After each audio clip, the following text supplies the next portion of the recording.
অনেক দিন হয় কোথাও বেড়াতে যাওয়া হয় না, আর বাসায় থাকতে থাকতে একঘেয়েমি চলে এসেছে।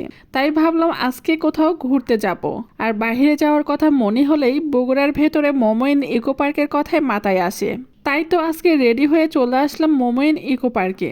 মোমোইন ইকো পার্কে আসলে ভাঙা মন চাঙ্গা হয়ে যায়। তাই যখনই আমার মন খারাপ থাকে দেরি না করে চলে আসি মোমোইন ইকো পার্কে। এখানে এসে আমি এত পরিমাণ বিনোদন পাই, সেই বিনোদন দিয়ে আমার অনায়াসে 1 মাস কেটে যায়। আমার কাছে মনে হয় বগুড়ার মধ্যে এটাই সবচেয়ে বড় ইকো পার্ক, যেটা হেঁটে হেঁটে ঘুরে দেখলে 2 থেকে 3 ঘন্টাও শেষ করা যায় না।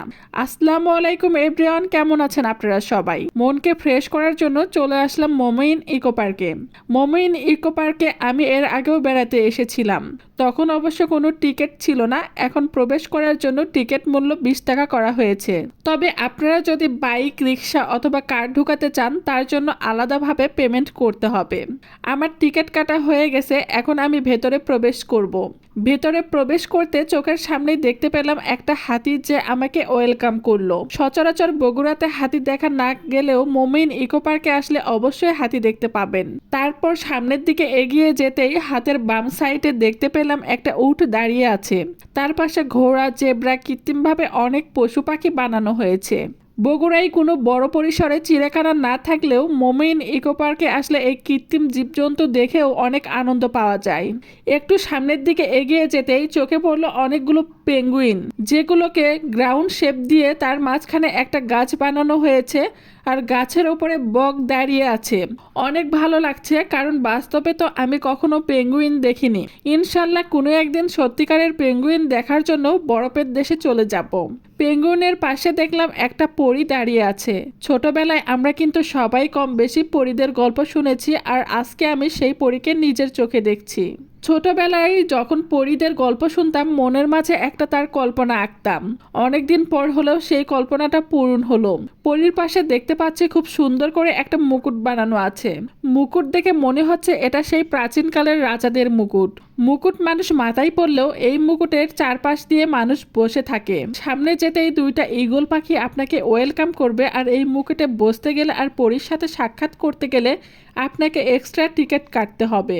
সামনে তাকাতেই দেখতে পেলাম একটা গাড়ি আসছিল। আসলে এগুলো গাড়ি সচরাচর কোথাও দেখা যায় না। এগুলো সাধারণত বাইরের দেশের গাড়ি, কিন্তু আপনি মোমোইন ইকো পার্কে বা রিসোর্টে আসলে এই ধরনের গাড়ি দেখতে পাবেন, এবং ইচ্ছা করলে এগুলো গাড়িতে উঠে পুরা পার্ক ঘুরে ঘুরে দেখতে পারবেন। আর বাইরের দেশে যেতে না পারলেও কিছু সময়ের জন্য মনে হবে যে আপনি বাইরের দেশে চলে এসেছেন। এই গাড়ি দেখতে দেখতে সামনের দিকে তাকাতেই দেখতে পেলাম একটা ভ্রাম্যমাণ হাসপাতাল। এখানে ঘুরতে এসে যদি আপনার কেটে ফেটে যায় অথবা মাথা ঘুরে পড়ে যান বা যে কোনো কারণে আপনি অসুস্থ হয়ে পড়েন, তাহলে প্রাথমিক চিকিৎসা করা হয়। এখান থেকে সামনের দিকে যাচ্ছিলাম, সামনে গিয়ে দেখতে পেলাম মোমোইন ইকো পার্কের অফিস। এখানে আপনার কোনো প্রবলেম হলে আপনারা তাদের জানাতে পারেন।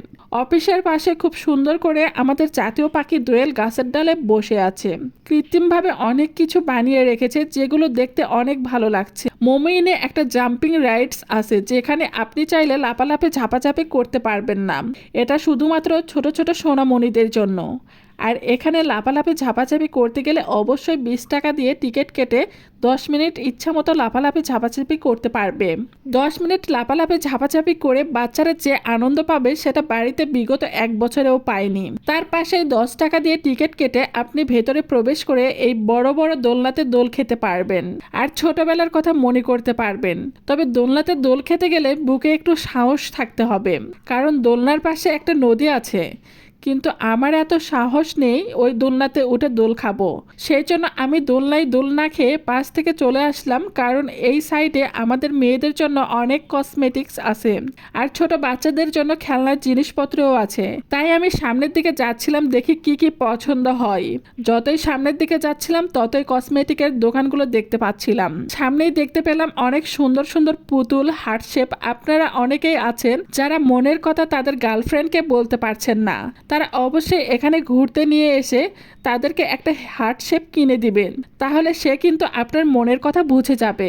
এগুলো দেখতেই চোখে পড়লো এত বড় একটা জিরাফ। এই জিরাফটা এত বড়, একে দেখে আমার মনে হচ্ছিল সে এখানে দাঁড়িয়ে পুরো পার্ক নজরবন্দি করে রাখছে। সামনে একটা পানির ফোয়ারা সিস্টেম করা আছে, কিন্তু এটা এখন অফ আছে। তার পাশে দূর থেকে দেখতে পাচ্ছে একটা গরুর গাড়ি দাঁড়িয়ে আছে। গরুর গাড়ি দেখে আমি সেখানে চলে আসলাম। গরুর গাড়ি দেখে নানি দাদিদের বিয়ের গল্পের কথা মনে পড়ে গেল। প্রত্যেকটা মেয়েই বুঝি তার বিয়ের গল্পগুলো করতে পছন্দ করে। ছোটবেলায় অনেক তাদের গল্প শুনেছি। তাদের বিয়ে হলে নাকি গরুর গাড়িতে করে নিয়ে আসতো, সেটাই নাকি সেই সময়কার বড়লোকি ব্যাপার স্যাপার। এখনকার বাচ্চা কাচ্চারা তো গরুর গাড়ি কি চিনবেই না, কারণ তারা চোখেও দেখেনি। এটা দেখে অন্তত গরুর গাড়ি কেমন হয় সেটা জানতে পারবে। গরুর গাড়ি থেকে একটু দূরেই দেখতে পেলাম বাউন্সিং ক্যাসেল রাইডস, যেখানে ছোট ছোট সোনামণিরা 20 মিনিটের জন্য অনেক আনন্দ উপভোগ করতে পারবে। তবে তার জন্য 100 টাকা প্রবেশ মূল্য দিতে হবে। এরপর রাস্তার অপোজিট পাশে দেখতে পেলাম ঝর্ণা, তাই আর নিজেকে আটকাতে পারলাম না, চলে আসলাম ঝর্ণার কাছে। এখানে এসে দেখি ঝর্ণার উপরে আর ঝর্ণার নিচে 2 জোড়া কপতি প্রেম করছে, আর তাদের প্রেমের মাঝখানে বিষ ঢেলে দেওয়ার জন্য বিষধর সাপ ওত পেতে বসে আছে। সেই বিষ যেন কারো মাঝে না ছড়ায় সেজন্য কচ্ছপ মুখ দিয়ে পানি দিচ্ছে। এরকম প্রত্যেকটা ভালোবাসার গল্পে তৃতীয় একজন বিষধর ব্যক্তি থাকে। যাই হোক, এদের ভালোবাসাগুলো দেখতে ভীষণ ভালো লাগছে। কথায় আছে না, ভালোবাসাগুলো দেখতেও ভালো লাগে। সামনে দেখলাম ঘোড়ার গাড়ি, সেখানে চলে আসলাম। আমি এর আগে ঘোড়ার গাড়ি দেখলেও কখনো ঘোড়ার গাড়িতে ওঠা হয়নি, তাই ভাবলাম আজকে সেই ইচ্ছাটা পূরণ করব। তবে গাড়ির মালিক বলছিল তারা এখনো রেস্টে আছে, এখন গাড়ি চলবে না। তো কি আর করার, মন খারাপ করে সেখান থেকে চলে আসলাম রাইডসের এখানে একসাথে অনেকগুলো রাইডস দেখতে পেলাম। আপনারা যদি আপনাদের বাসার ছোট বাচ্চাদের নিয়ে এখানে ঘুরতে আসেন, তাহলে তারা অনেক মজা করতে পারবে। ছোট বাচ্চাদের জন্য রয়েছে এখানে বৃত্তাকার টয় ট্রেন, বিভিন্ন পশু পাখির আদলে চরকি। এগুলোতে চড়তে গেলেও আলাদা আলাদা টিকিট কাটতে হবে। এক কথায় মমইনে যতগুলো রাইডস আছে প্রত্যেকটার জন্য আলাদা আলাদা টিকিট কাটতে হবে। কোনোটা 20 টাকা, কোনোটা 10 টাকা, আবার কোনোটা 100 টাকাও। টাকা কোনো ব্যাপার না, এখানে বাচ্চা কাচ্চা নিয়ে আসলে তারা মন খুলে আনন্দ উল্লাস করতে পারবে। তাছাড়াও পাশে রয়েছে মিউজিক নৌকা। এই মিউজিক নৌকা এইভাবেই দোল খায় আর বক্সে মিউজিক বাজে, এই জন্য এটাকে মিউজিক নৌকা বলে। যারা কখনো নৌকায় ওঠেনি, নৌকায় উঠতে মন চায় অথচ পানি দেখে ভয় পায়, তারা এখানে এসে তাদের মনের ইচ্ছাটা পূরণ করতে পারেন। পার্কে ঘুরতে ঘুরতে যদি ক্লান্ত আর ক্ষুধা লেগে যায়, তাহলে এখানে সে ব্যবস্থাও রয়েছে। আমি অনেকবারই এ পার্কে ঘুরতে এসেছি, তবে যতবারে আসি না কেন তারপরে অনেক ভালো লাগে। মমইন ইকো পার্কের সবচেয়ে আকর্ষণীয় রেস্টুরেন্ট হচ্ছে সেলফি রেস্টুরেন্ট, যেটা মাটি থেকে অনেকটাই উঁচুতে, যেটা দেখতে অনেকটাই পাহাড়ের মতো। যতই সামনের দিকে হাঁটছি ততই নতুন নতুন কিছু দেখতে পাচ্ছি, এই পথ যেন শেষ হচ্ছে না। এরপর হাঁটতে হাঁটতে চলে আসলাম মাছ চত্বরে। এই জায়গাটা আমার সবচেয়ে বেশি পছন্দের, তাই এই পার্কে যতবারই আসি না কেন এখানে বেশ কিছুটা সময় পার করি আর ঘুরে ঘুরে মাছগুলো দেখি। এখানে রুই, কাতলা, বল থেকে শুরু করে টাকি মাছও আছে। এত সুন্দর করে মাছগুলো আঁকানো আছে, দেখে মনেই হবে না যে এগুলো আর্টিফিশিয়াল। আর একটু দূরে রয়েছে আরও একটা মাছ চত্বর, তবে এগুলো কোনো পুকুর বা নদীর মাছ নয়, এগুলো হলো সমুদ্রের। তবে বগুড়াতে কোনো সমুদ্র না থাকলেও মমইন ইকো পার্কে আসলে এই ডলফিন মাছগুলো দেখতে পাওয়া যায়, যেগুলো দেখে মনে হবে সবেমাত্র সমুদ্র থেকে উঠে আনা হয়েছে।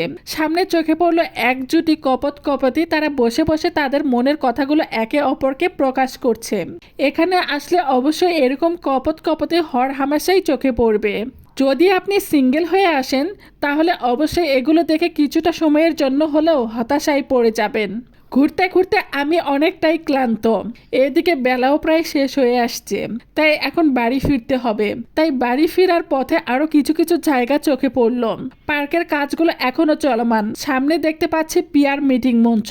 10 টাকা দিয়ে টিকিট কেটে কাঠের সিঁড়ি দিয়ে নদীর মাঝখানে গিয়ে প্রিয়জনের সাথে পিয়ারের আলাপ করার ব্যবস্থা আছে, কিন্তু সবারই তো আর প্রিয়জন থাকে না, তাদেরও হতাশ হওয়ার কিছুই নেই। তাদের জন্য রয়েছে ফিশিং মঞ্চ।